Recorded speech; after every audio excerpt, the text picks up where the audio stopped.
Om Swastiastu. Sekarang saya berada di yoni beliau yang kuasa atau yang berhak, bisa dikatakan yang kuasa di wilayah pekarangan ini, di mana di pekarangan ini saya dan keluarga saya minta medunungan, minta tinggal, minta istirahat, tidur, dan segala-galanya. Maka saya awalnya saya minta kepada beliau, di manakah beliau ini ngadeg atau kayun ngadeg. Maka muncullah perwujudan beliau. Awalnya itu seorang pemangku, wujud pakaiannya putih-putih, seperti mangku, seperti resi, namun beliau ini sangat tinggi. Waktu itu saya lihat awalnya pertama kali beliau turun. Beliau muncul ini, setelah itu lagi selang berapa bulan atau kurang lebih tahunan lah, kurang lebih 1 tahun lah kurang lebih ya. Beliau ini lagi saya pertanyakan di mana beliau mau duduk atau saat buatkan tempat agar keluarga saya supaya bisa ingat kepada beliau dan menuju pada beliau, karena saya meminta tempat beliau atau lidah beliau supaya dasar saya, keyakinan saya kepada beliau supaya terarah.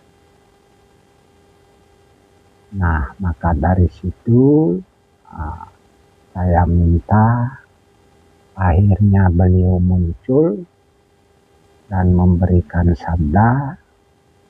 Setelah itu selang berapa hari saya kembali memohon sama beliau bahwa saya hari ini akan nangyang atau membangkitkan linggih engkau leluhur saya di tanah ini. Namun saya minta agar engkau yang memberikan saya tinggal di tanah ini, membimbing saya, menuntun saya, begitu juga apa yang saya pakai untuk membangun tempat atau linggih beliau ini, agar beliau menuntun saya selama saya melaksanakan pekerjaan ini.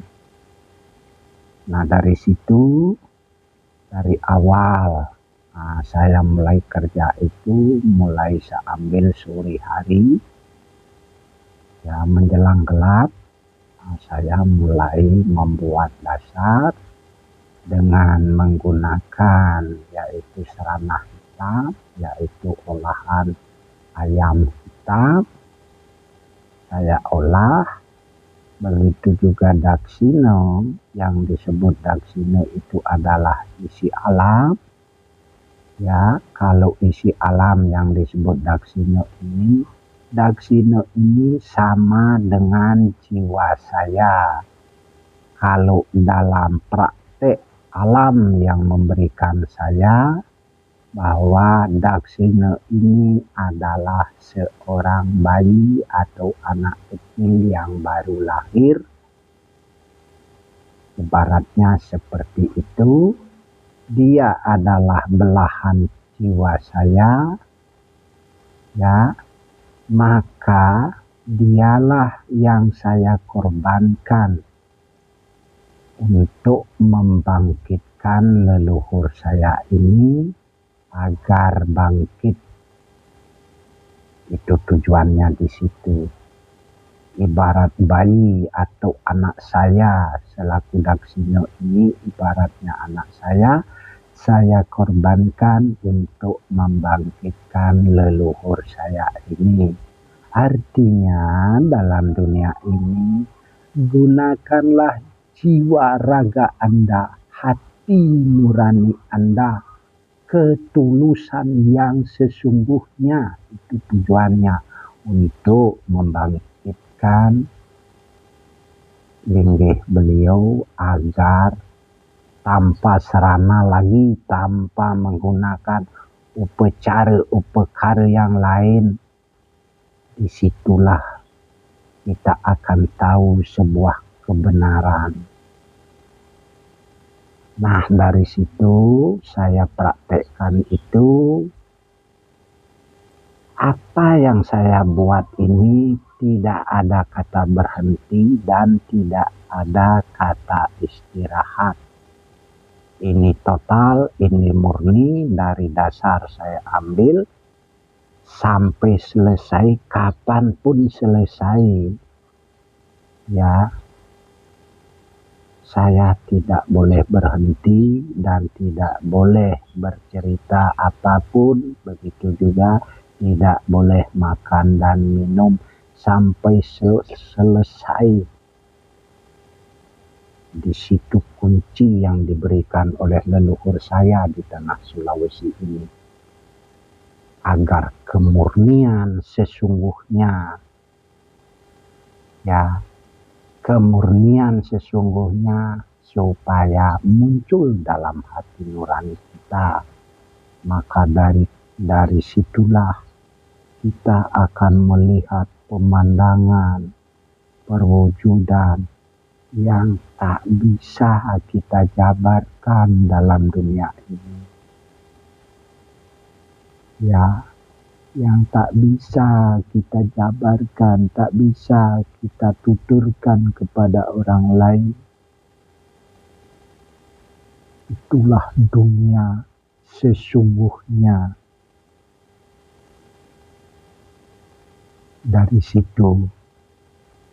Nah, setelah itu, karena ini berapa malam saya kerjakan ini sampai selesai kurang lebih jam 3 malam baru selesai bangunan ini. Karena berapa malam saya tidak tidur, makanya mata saya begitu berat. Ya, sampai jam 3 itu akhirnya saya mengantuk dan tertidur di sini. Itu ceritanya dulu.